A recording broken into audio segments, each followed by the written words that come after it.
Magandang araw mga katulong. So ngayon is Tuesday. Pupunta po tayo ng supermarket. So yung market na pupuntahan natin today, supermarket, hindi dito sa my view. Pero dumaan ako sa my view kasi lang may ginawa ko doon. Tapos dito tayo dumaan. Sa main road tayo dumaan papuntang Dawson. So pag galing kasi sa amin, mga ilang stop, mga 5 stop yata pag sumakay ng bus. Tapos madadaanan natin dito yung mga parkingan ng usually yung mga nakapark is yung mga mga delivery na mga sasakyan at saka yung mga bus na private bus. So tingnan nyo yung daanan. Maganda, di ba? Yung view ng daanan natin. Kapag sa kabila tayo dumaan doon, naharangan tayo ng bus. hindi tayo makadaan, naharangan tayo ng bus. So actually, 'di ba, pag dumaan ako, pag pumunta ako ng Dawson, usually kapag nilalakad, doon ako sa kabila dumadaan. Sa may shortcut pa, sa pinag-joggingan ko.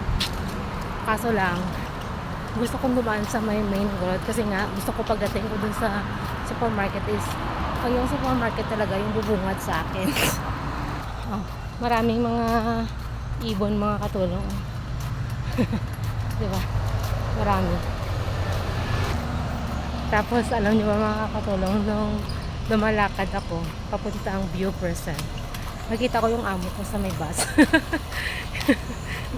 Hindi ko lang alam kung nakita niya ako or hindi kasi nga nasa gilid lang siya eh. Makikita niya talaga ako kapag nag-turn left yung niya.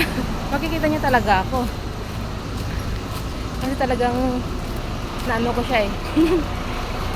Na ba? Hindi ko na alam kung ano sasabihin ko. Basta yun na yun. Intindihan ko, guess nyo na yun.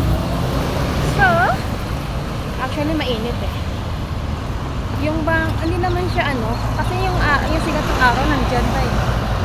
Nakakasilaw kapag nakadiretso tingin na sa araw. So, kita nyo yan mga katulong yung ginagawang building na naman dyan, di ba? Kahit saan ka dito banda as in may construction talaga na ginagawa. Kung pumunta ako ng Great Wall, ganun din. Sa mga ilang building yung ginawa nila, isa, 2, 3, 4. Grabe, ang dami. Ang dami eh. Siguro na yun, bahay. Condo ba yun or HDB? Mga mataas. Pero hindi naman gano'ng kataas kasi yung pinakataas dito, di ko alam kung ano yung pinakamataas dito na building. Kasi yung sa old employer ko kasi or sa ex-employer ko doon sa May Topayo, sila 40 story yung pinakamataas sa kanila. Mabilis na nga yung pagkagawa nila ng building kasi nga diba, yung remember kapag nag-jogging ako, pinapakita ko rin din dyan sa inyo na yung construction site dito na dumadaan ako.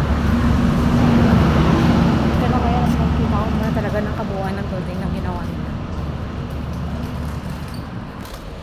Mataas na yung building, tapos every floor parang may 4 na unit yata sa isang building.